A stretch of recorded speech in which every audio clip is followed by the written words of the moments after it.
Hey guys, welcome back to Ironside. So today I'm going to show you how to protect your information from cybersecurity attacks and why this is important. Now, first off, let me give you a little bit of my background for those of you that don't know. I was a military officer. I did mostly reconnaissance, small weapon or small unit tactics, and counterintelligence. Right, so that was my background. Prior to that, I'd done various odd jobs in the security business, from moonlighting as a bouncer to working with the Alaska State Troopers as a confidential informant for a real brief period. I think it was one summer. I think I did it for a summer in college. I want to say it was about 3 months or so. So I have a little bit of experience in this. And then now, today, we teach weapons training here on the farm, as well as we do security consulting and security evaluations for kind of higher end facilities. Okay, so I'm not a cybersecurity expert, and we subcontract any cybersecurity stuff to a company that specializes. That's all they do is cybersecurity. I have enough of a background in computers to be dangerous on a Linux system, but and dangerous, I mean, to myself, not to other people. So I have a little bit of a programming background from college, but nothing that I ever developed. So I have some understanding of cybersecurity, but that is certainly not my area of expertise. So I'm going to give you some principles that you can apply in your daily life. Now, this is not, we all know kind of the general ones, but let's go into some depth on this and why. So hopefully we can keep this video under about 10 minutes or so I get the information to you guys.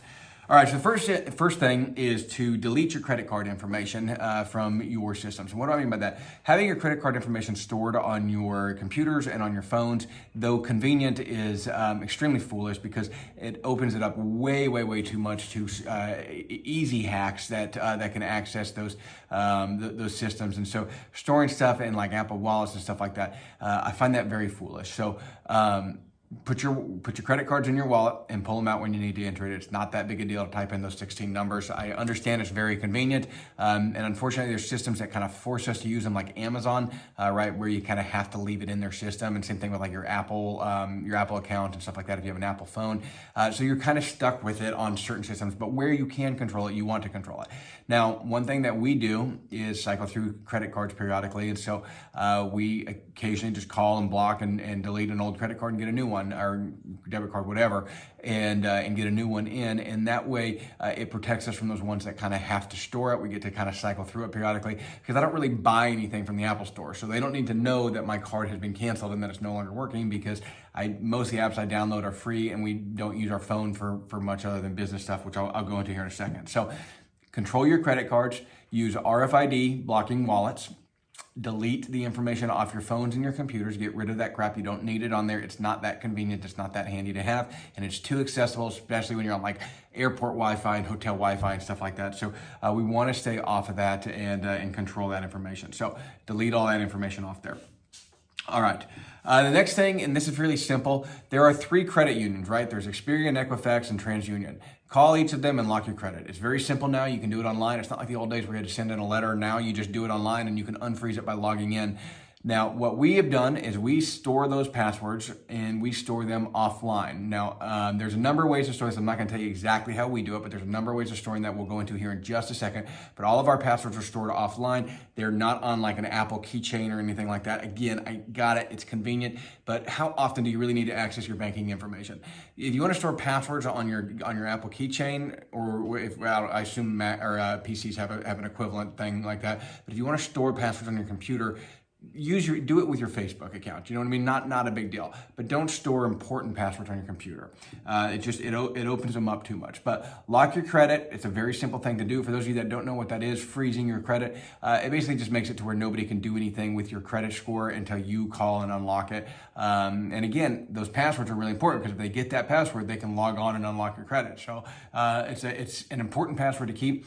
It's also an important password to be different than everything else. So our credit union passwords are separate from everything else. We don't repeat that password for anything else that we do, for any of our banking or anything like that. So if somebody guesses one, they can't get the other. And so we have all these passwords stored again, and I'll go into that in here in just a second. Okay. Properly destroying documents, this is one of the easiest ways that people get them. If you ever read the book, The Art of Deception, Kevin Mitnick wrote it, and he gives a lot on social engineering, but that was one of the ways that they found was very successful in getting people's information is just going dumpster diving. It's fairly simple. People will throw out things like hey, you qualified for X credit card or X loan or whatever, all that stuff has a lot of personal information on there. At minimum, it's going to have your name, your address, and may even have your birth date. And then sometimes it'll have last 4 of your social and stuff like that. So shred them, get rid of those things, shred them, and we burn them. And when I burn them, I mean I burn them. I don't just throw them in a burn barrel and hope that it gets down to the bottom. We mix it up and dispose of the ashes properly. So burn them, shred them. If you're going to use a shredder, you want the bi-directional one, so it goes both ways, and then they have like randomizer ones now that shred it so that it's really virtually impossible to rebuild. So shred them or burn them, whichever way. But destroy your documents properly. It's too easy to dumpster dive. Okay, so what I was talking about with the passwords. So don't store electronic data on a NIPR net. And so what I mean by NIPR net, so in the military you had NIPR and you had SIPR, right? So SIPR, S-I-P-R, I forget, I think it was like secret information protocol or internet protocol, and then there was NIPR, which was like non-secret information protocol, something like that. Anyways, one of you guys that was like combo guy in the military posted down below what they stand for. I don't remember, it's been too long. But anyways, basically NIPR was unclassified. Get on your Facebook, whatever. SIPR was, hey, this is classified information only. There's no web access on that. It's its own separate net.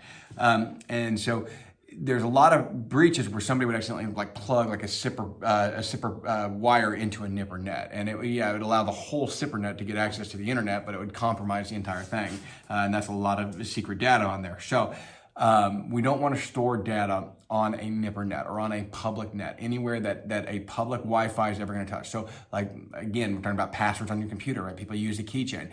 But then, you think, oh, I'm safe, I'm not logging onto my banking information. But it's simple enough for a competent hacker to jump onto a hotel Wi-Fi and log onto your computer through their bedroom, and they have pretty much countless hours to break that password, and you'll eventually break the password on the keychain and get in. So it's better just to not store it there and to delete all that information. So we do not store any information on the computers.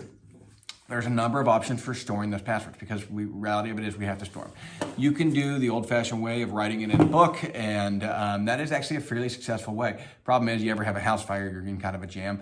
But you can write it in a book. You can even make a copy or two of that and store one at a family member's house or something along those lines. There's options. There's thumb drives that you can encrypt, that you can store it all on digitally.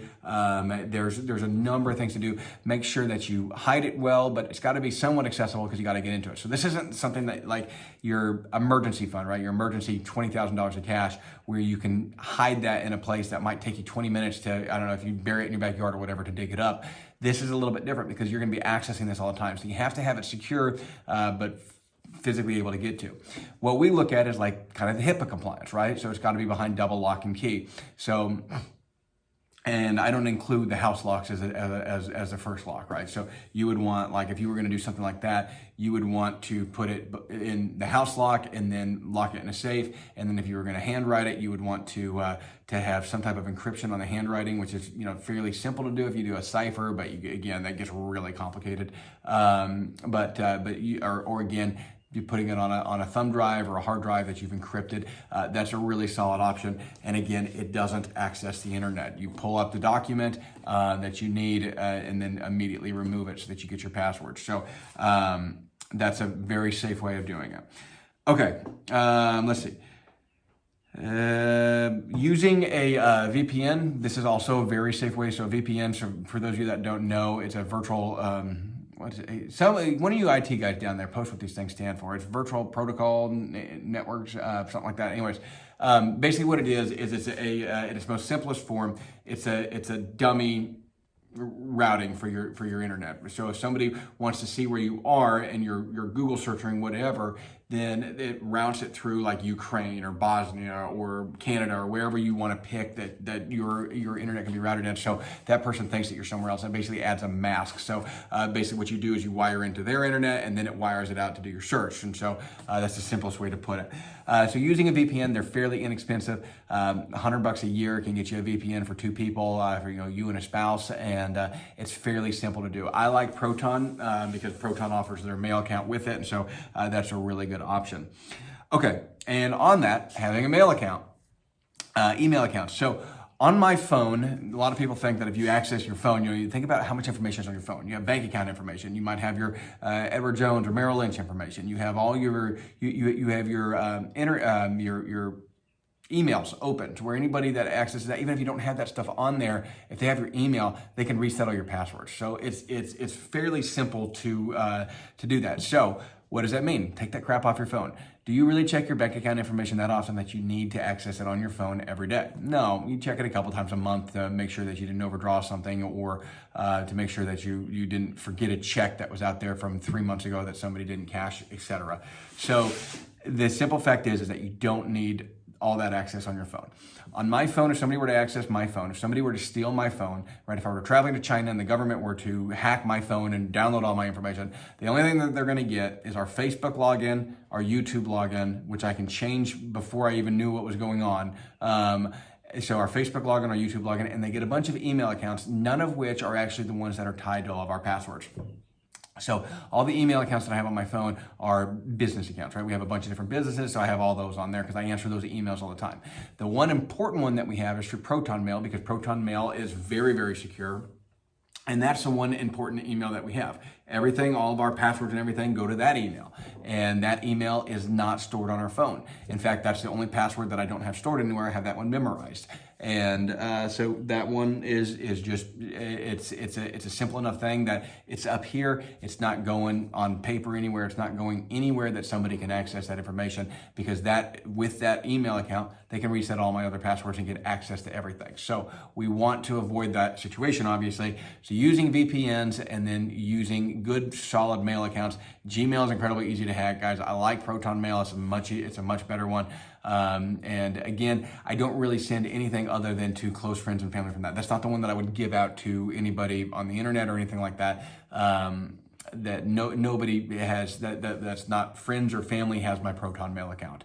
And so that gives you a reasonable amount of protection. Okay, so the last thing, hide your address, hide your assets. So what do I mean by that?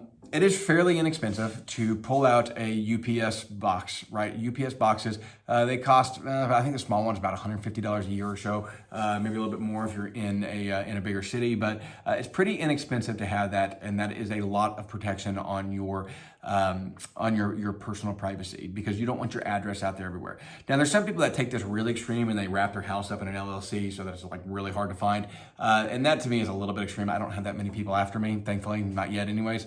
We'll see how many people I keep pissing off, but right now I don't have that much people after me, so it's not worth doing. But the simple fact is that a little bit of due diligence on that can go a long ways. And so having your Amazon account set up to go to that address, and that way nobody can actually get that address.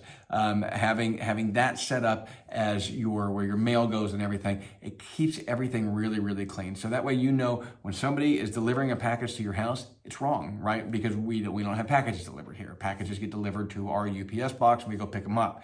So if we see a FedEx driver coming up our driveway, that's an alert. And the one thing to realize, that casing a house that is done prior to the vast majority of break-ins and what's the other word I'm thinking of? Not assaults, but anyway. So, but home invasions. Couldn't think of it. The vast majority of home invasions, the houses are cased, and one of the common rules for casing a house is a service worker, a UPS driver delivering a package, right? So FedEx, specifically FedEx, because FedEx outsources a lot of their drivers, and so it's not uncommon to see FedEx trucks come up in an enterprise van, right? That happens all the time. Not so common with UPS. It does happen, not near as common. So FedEx will have a UPS driver, or have a driver come up in a van. Now, it's fairly simple for a FedEx driver to come up, knock on your door, case the place a little bit, go, oh, I'm sorry, this is the wrong package, right? So it's an empty box, but as far as you know, it was a FedEx driver. That's a simple ruse that they can do to get access to it. So we know that if somebody's coming up to our house and they weren't invited, it's a problem. We're going to do some due diligence here before we start answering doors and that sort of thing. So, guys, that is how you protect your privacy, your data. So I'm going to go into a little bit more detail in another video on protecting your home, and so we'll make that a little bit longer video. But I wanted to get this out to you because really, this identity theft, it's the #1 growing crime in the world right now. So this is something to take seriously. There's no way to make yourself impervious to identity theft, but you can make it a lot harder for somebody and give them a better target to go at. And you can make it substantially more difficult for them to acquire your information, which will make their job harder. It's just not worth it. There's easier targets. There's a doctor up the road that doesn't care about his privacy, and that's an easier target, and he's got more money than I do. So, all right, guys, really appreciate y'all watching. We'll catch y'all on the next one. Thanks.